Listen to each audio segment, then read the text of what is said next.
अगर बात श्री कृष्ण की हो तो धार्मिक ग्रंथों में इनसे जुड़े ऐसे कई किस्से मिल जाएंगे जिनसे न केवल मनुष्य उनके बारे में जान सकता है बल्कि उनके द्वारा की गई तमाम लीलाओं का भी अनुभव कर सकता है।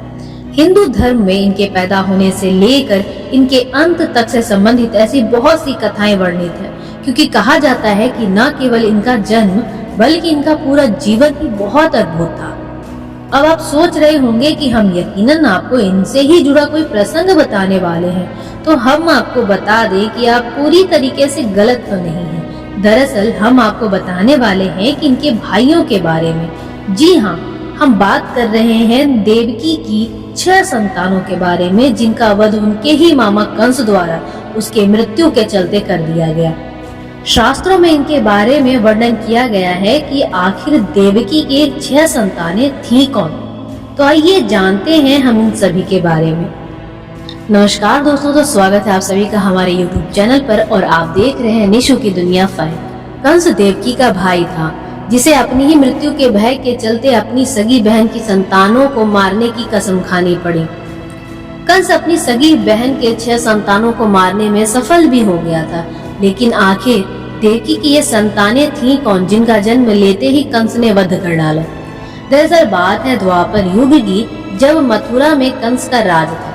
कहा जाता है कि कंस निरंकुश और पाषाण हृदय नरेश था।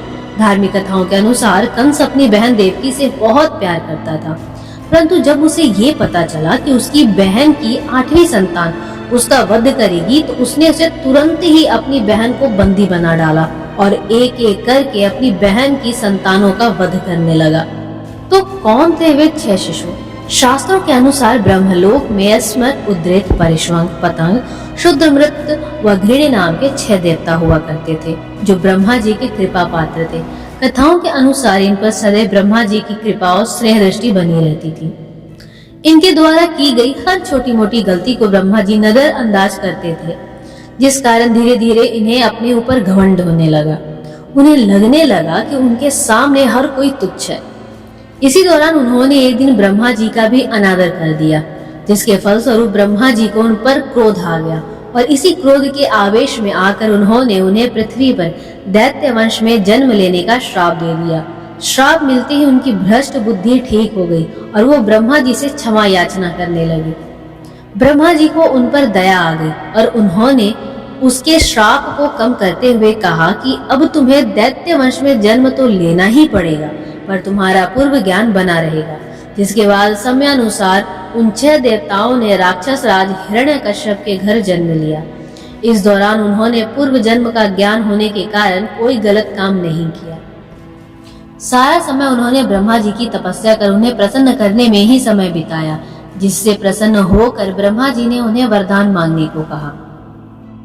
उन 6 देवताओं ने दैत्य योनि के प्रभाव से वैसा ही वर मांगा कि हमारी मौत न देवताओं के हाथों हो, न गंधर्वों के, न ही हम हारी बीमारी से मरे। उनका ये वरदान सुनते ही ब्रह्मा जी तथास्तु कहकर अंतर ध्यान हो गए। इधर हिरण्यकश्यप अपने पुत्र से देवताओं की उपासना करने के कारण नाराज था, जिसके बाद उसने उन सब को श्राप दे डाला कि तुम्हारी मौत देवता या गंधर्व के हाथों नहीं बल्कि एक दैत्य के हाथ होगी।